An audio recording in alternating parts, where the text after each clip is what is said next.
Good afternoon, everybody. It's April 8, 2025, Tuesday. I'm going to continue and complete Karen Romero's affidavit testimony. I've got 7 pages left, so I'd like to complete it. And this will be part 4. Before I get into it, please remember to hit the thumbs up and feel free to share this information. I just received an anonymous text message. I deleted it. Something about it's better to forgive or whatever. And it's like, I do not forgive these criminals. My mother taught me, she says, Lorraine, don't get mad, get even. And that's what you do. That's why we have the law. This is why we have lawsuits. This is why we have due process that for some ridiculous reason we are denied. And that all comes out in a court of law.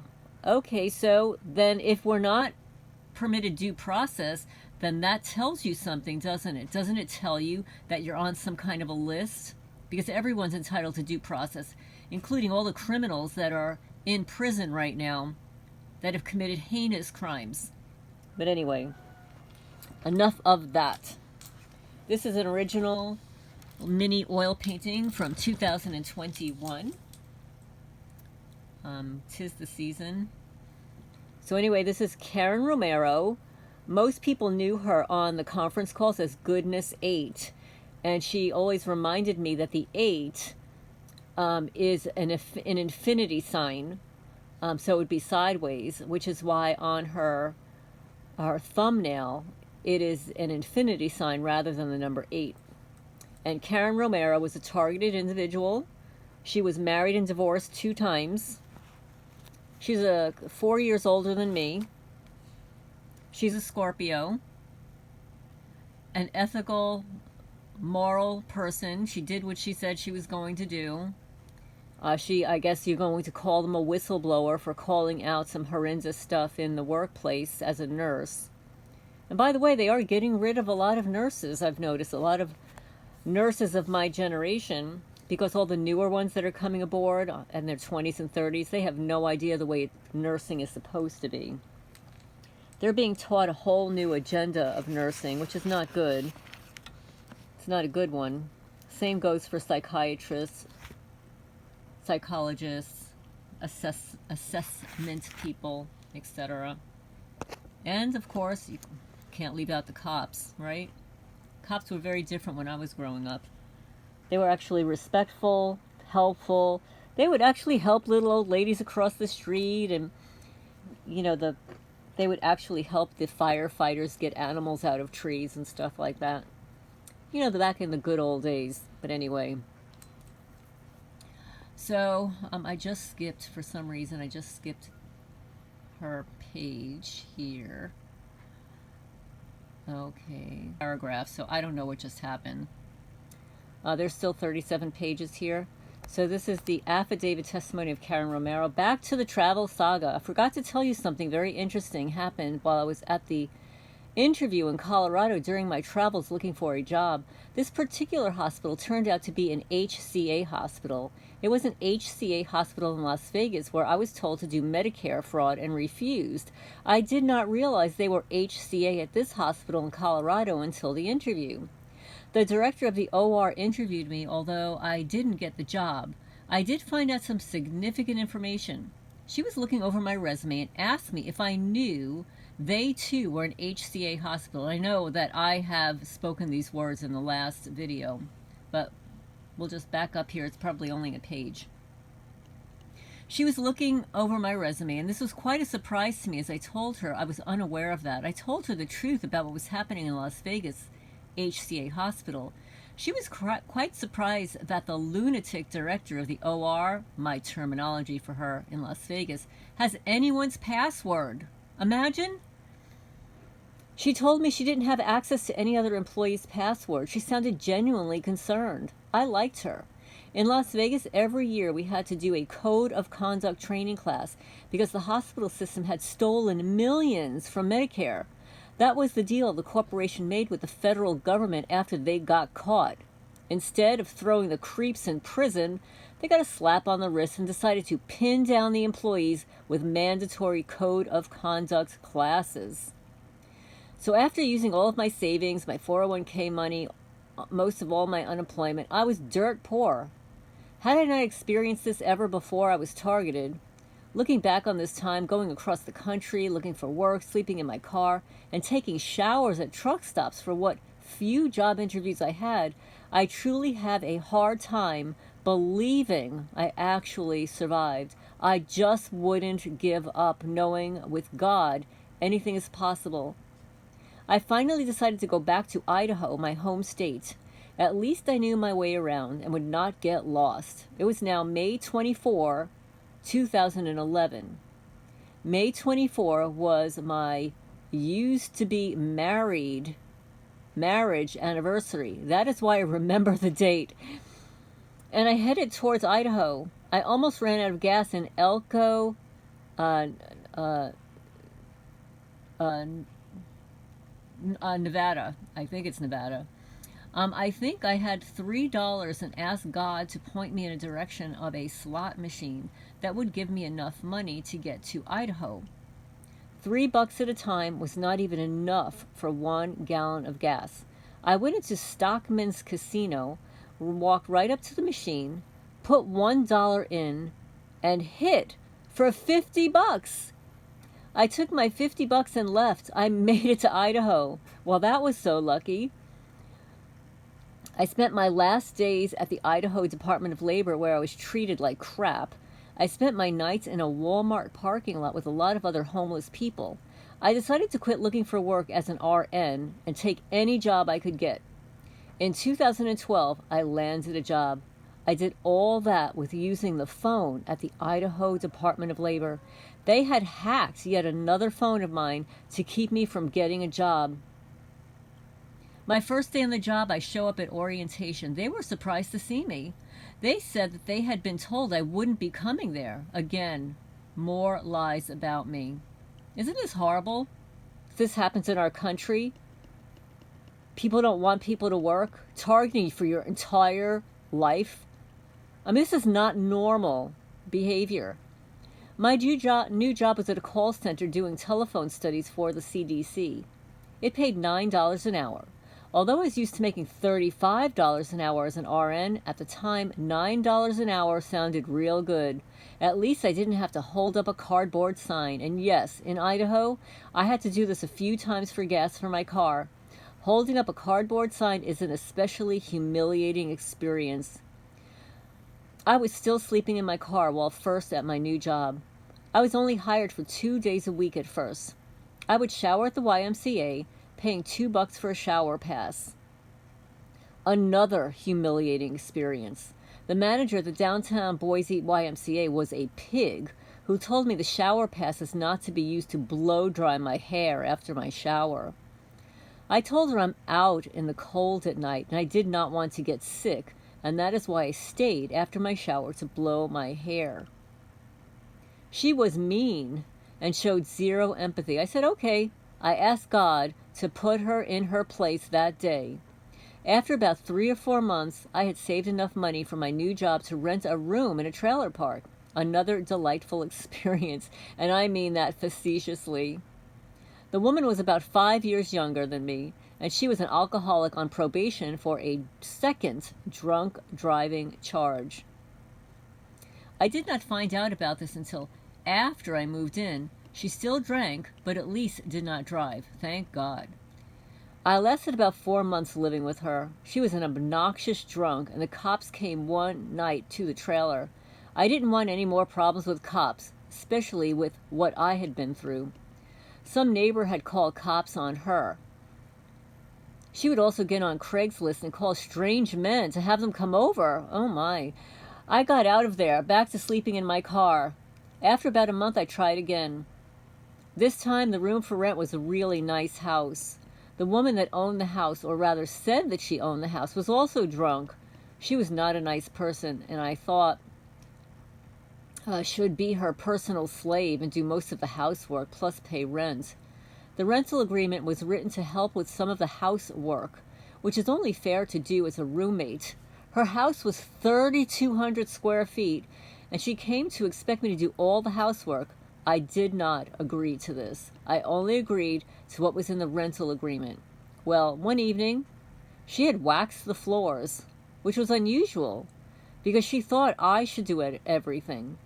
She even called me Cinderella a few times. She didn't warn me about the freshly waxed floors, and I almost slipped.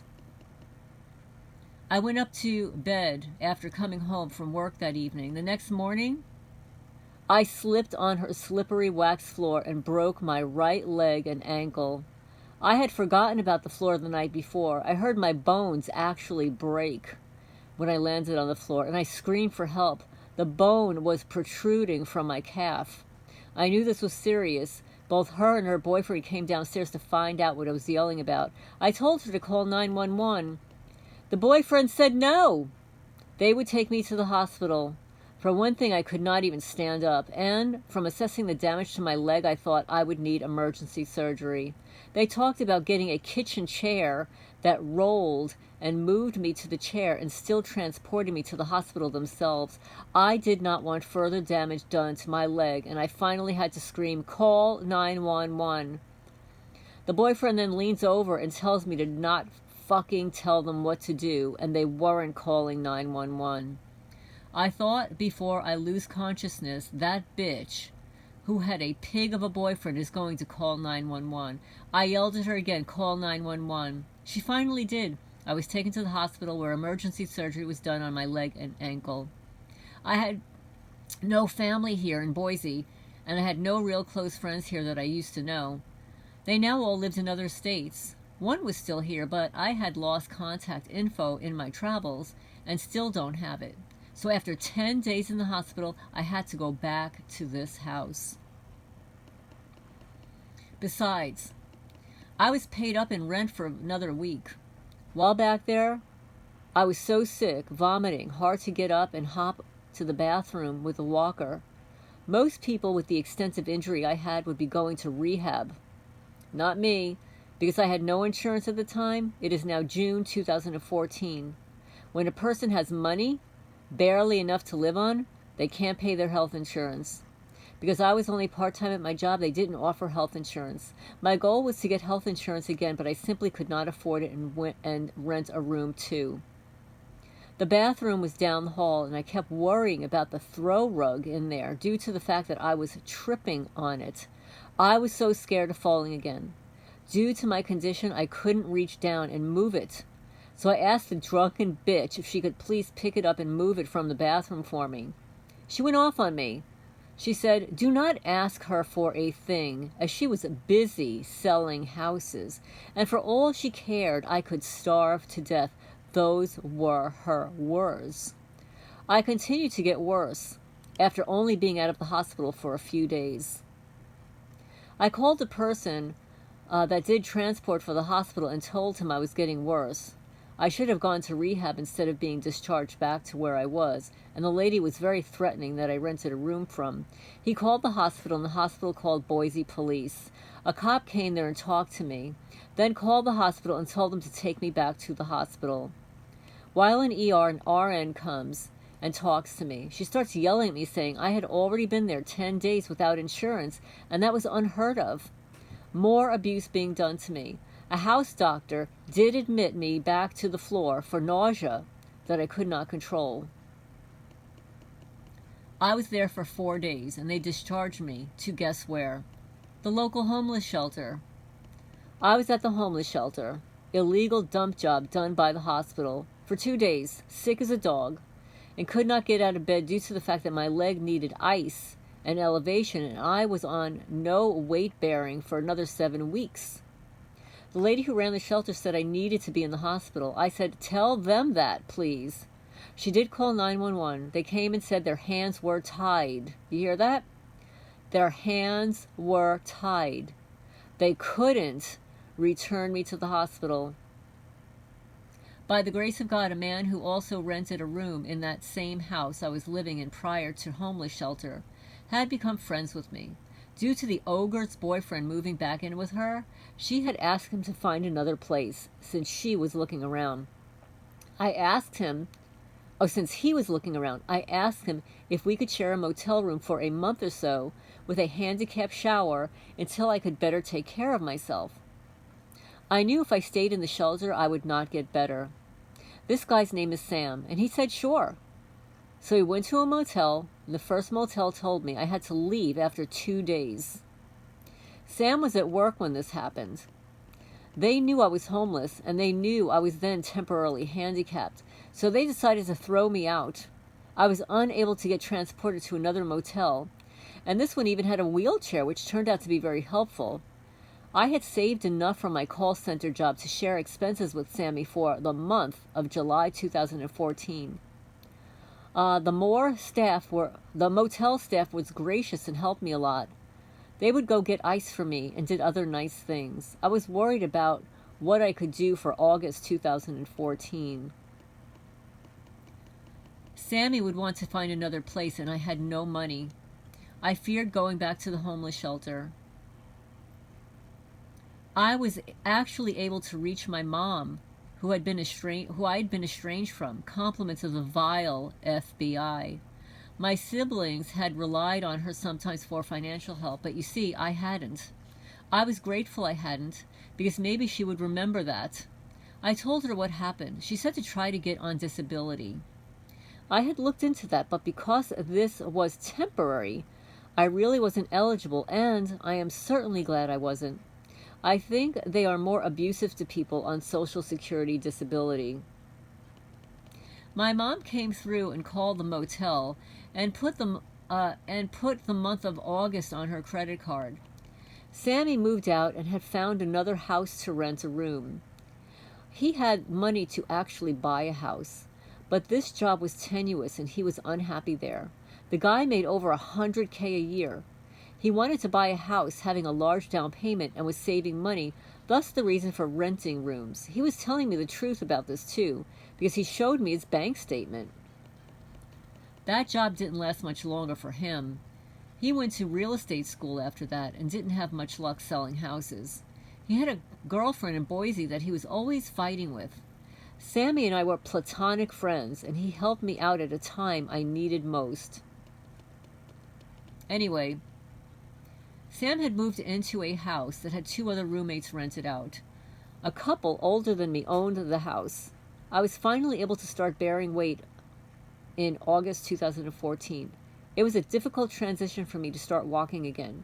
Not having any money, I finally could not see another option than the homeless shelter. I was going to try to go back to work, and then I could no longer sleep in my car with my leg like it was. I was back to work, and I could no longer sleep in...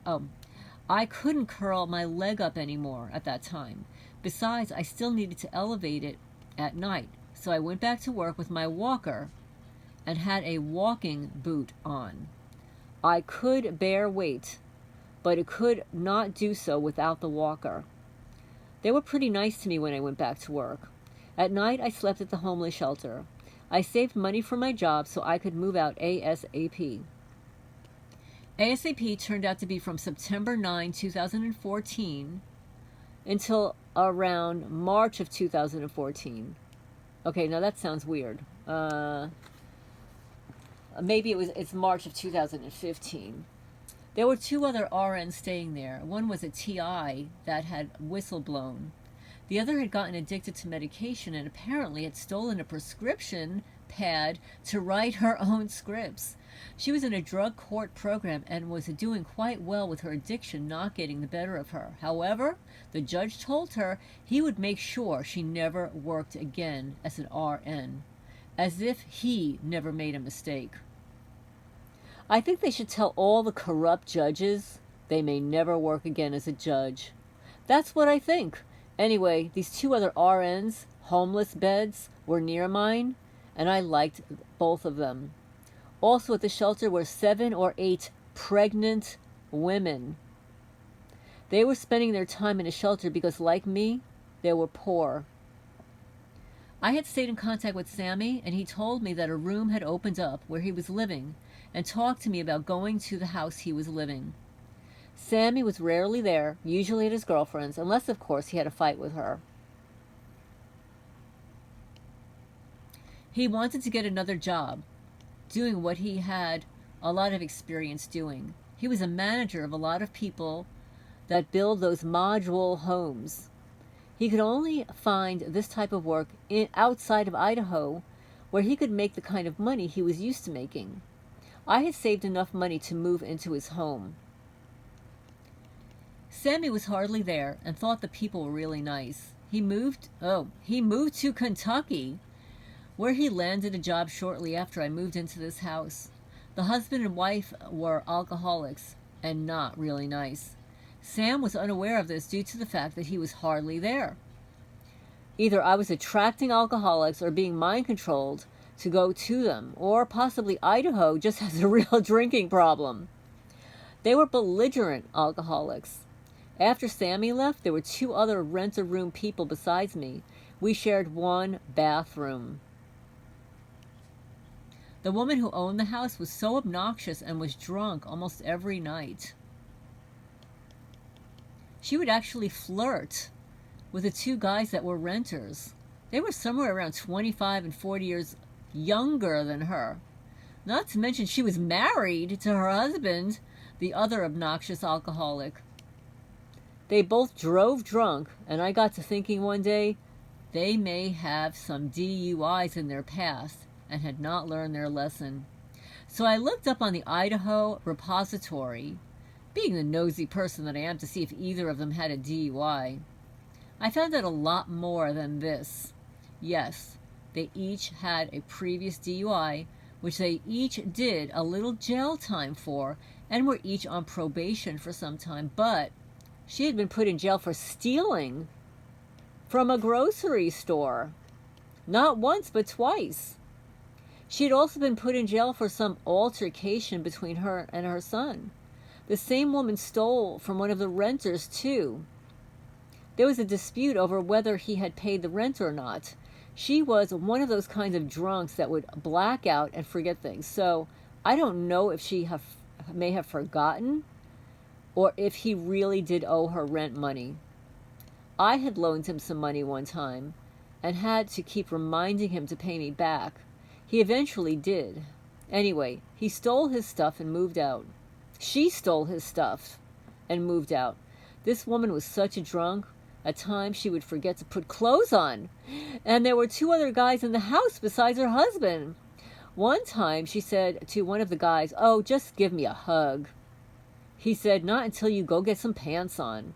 She had a t-shirt on and no underwear. Maybe I'm a prude, but I found this to be rather obnoxious on her part. I lasted for about 1.5 years there. The rent was only $350 and I could save money. Putting up with those 2, however, was not an easy task. One really good thing happened to me there. I got an RN job again. I started working as an RN June 24, 2015, part-time, and I had my other part-time job. How I got this RN job? Finally. A really wonderful person interviews me. I really like her, and still really like her. She's the kind of director that actually helps with patient care.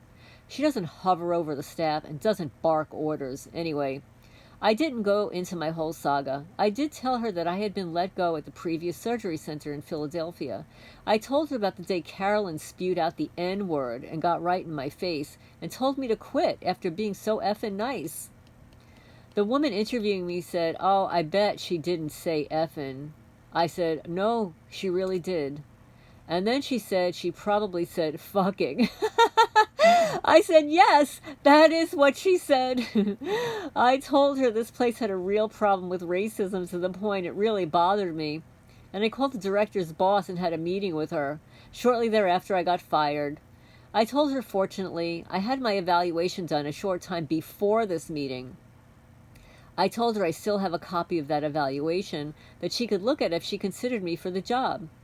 I also told her I had to make sure that my dad was okay and use that as a reason for such a lapse between jobs.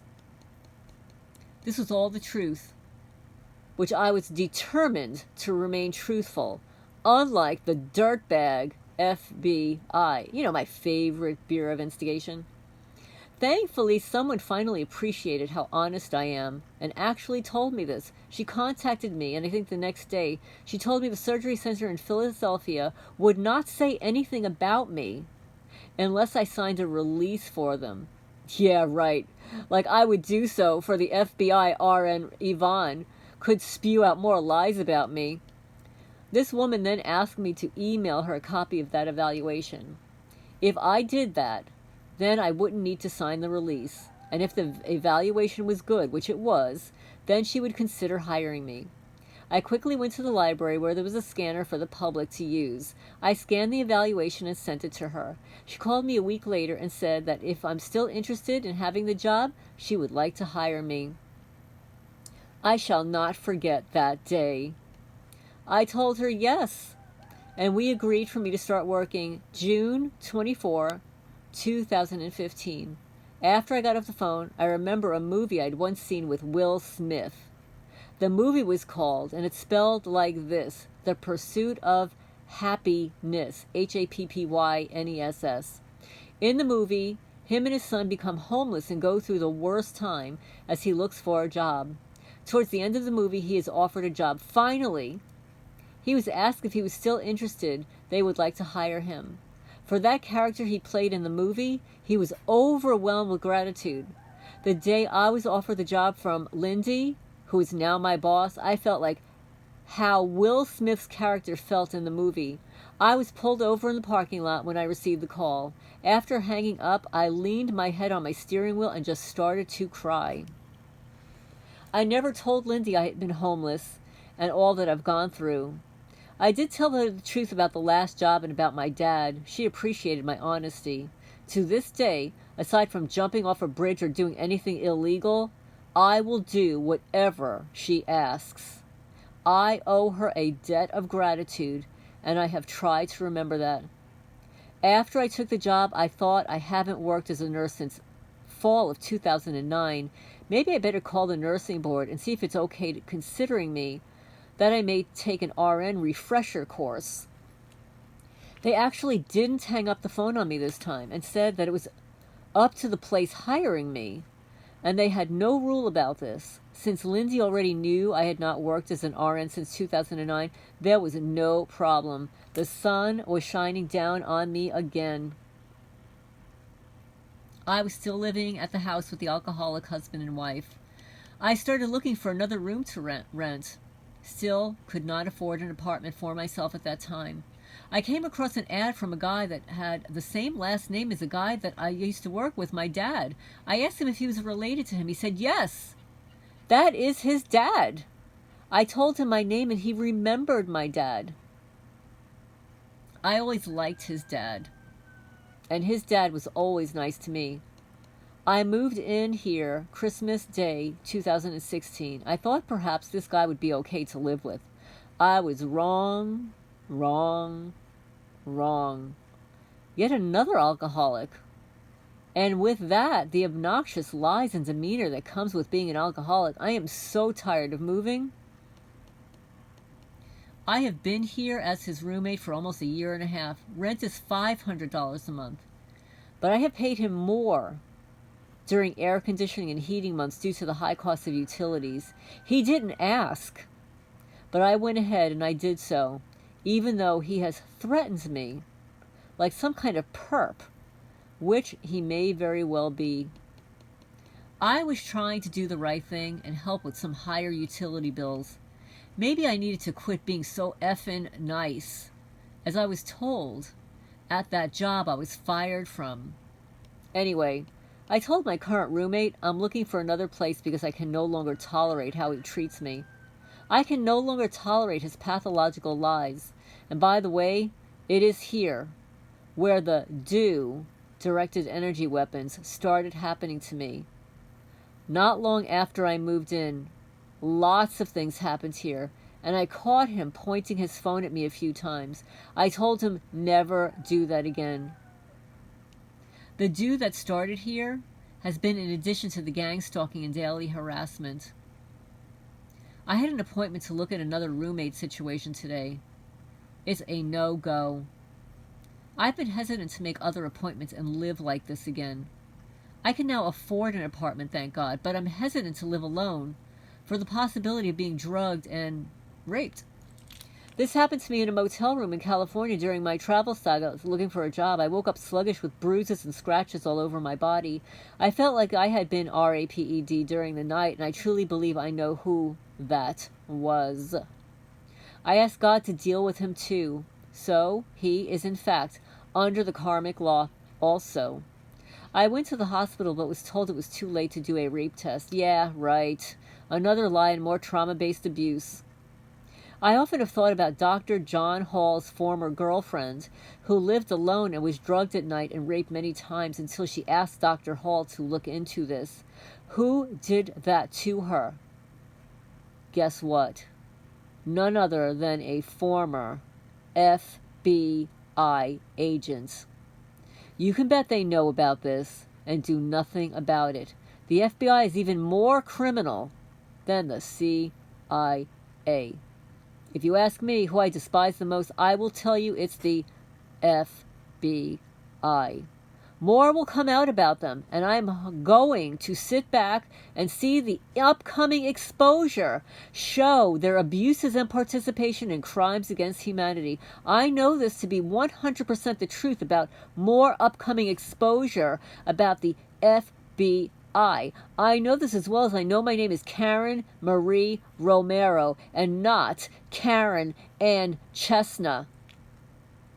And she wrote this in 2018. And Karen, well, you were right, because what about all those FBI whistleblowers that came forward? You know, the suspendables. Yeah. I forgot to tell you something interesting I found out in Colorado. I was staying at the Walmart parking lot near Loveland. There was a tremendous amount of homeless people there in the lot that night. Some even pitched tents right on the cement lot. No one kicked us out. I asked around as to why that was. It turns out this Walmart got sued for kicking out the homeless, and they lost the lawsuit and were too scared to do it again. If I hadn't experienced all that I had experienced and heard a story like this, I would have probably been judgy and said it isn't right for the homeless people to do. But now, I feel differently, knowing all homeless people are not low-down alcoholics or drug addicts. Some of them are down on their luck or have been slandered and abused by a very corrupt system like I had. I have no shame in telling you I was glad that Walmart had been sued for this and lost. They're affiliated with the DHS, and has actually been done in their stores to some targets. DHS is the Department of Homeland Security, and directed energy weapons has also been done in their stores to targets. While in Colorado, I had a 3-month gym membership to a nearby gym that cost me $40 for 3 months. I was unable to shower anytime. No, I was able to shower anytime I wanted. Also, I was able to blow dry my hair without being further harassed. That said, some of the worst gang stalking was done to me in Colorado, vehicular and otherwise. I'm probably leaving out further details, but this is the gist of what has happened to me. I thank you, Karen Stewart, retired NSA intelligence analyst, that she is writing this to, and I received a copy in 2018. I thank you, Karen, for reading all of this. It was good to finish writing, although it's hard to write about. At least I know I have some sort of outline to write up my affidavit. Catherine Horton is brilliant, coming up with a flow-type sheet for the short form affidavit, the things that they have done to her, and she was still able to create this short form. God bless her, and God bless all the techno-crime fighters. Karen. The end. Well, it's not the end. It's the end of what she wrote in 2018. And I will attest to the fact that she was set up with 3 car accidents in 1 year. She should not have passed away in October. This is what isolating the victim, and they drugged her into submission so they could further torture her.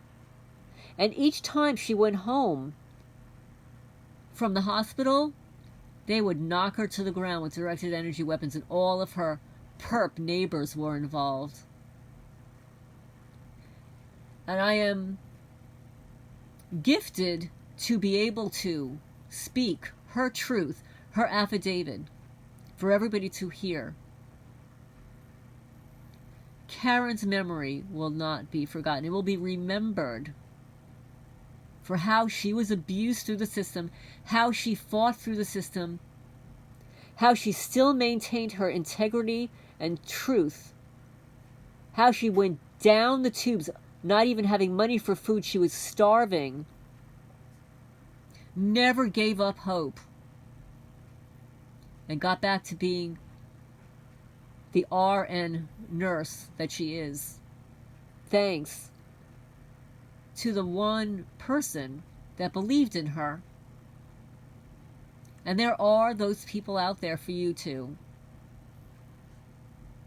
And I know that Karen has other stories to tell. She's told so many stories in 2019, 2021. And I know I have a couple of her other documents. And thank you so much again, Deb, for keeping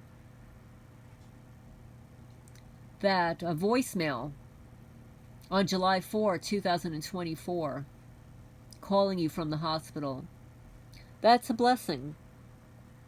She won't be forgotten. And for all you other efforts in the targeting community that are speaking negatively about her, you know who you are if you're going to listen to this. Saying that, oh, you spoke to her doctor and he said this, that. Are you kidding me? You gonna believe anything those doctors say? They unalived her in that hospital. And the proof is in that recording. That they were giving her somebody else's toothbrush. She had a sore in her mouth. They're mixing up her toothbrush with her hairbrush, and it belonged to somebody else. Just like all the abuses she has witnessed in all of her years as an RN. So anyway,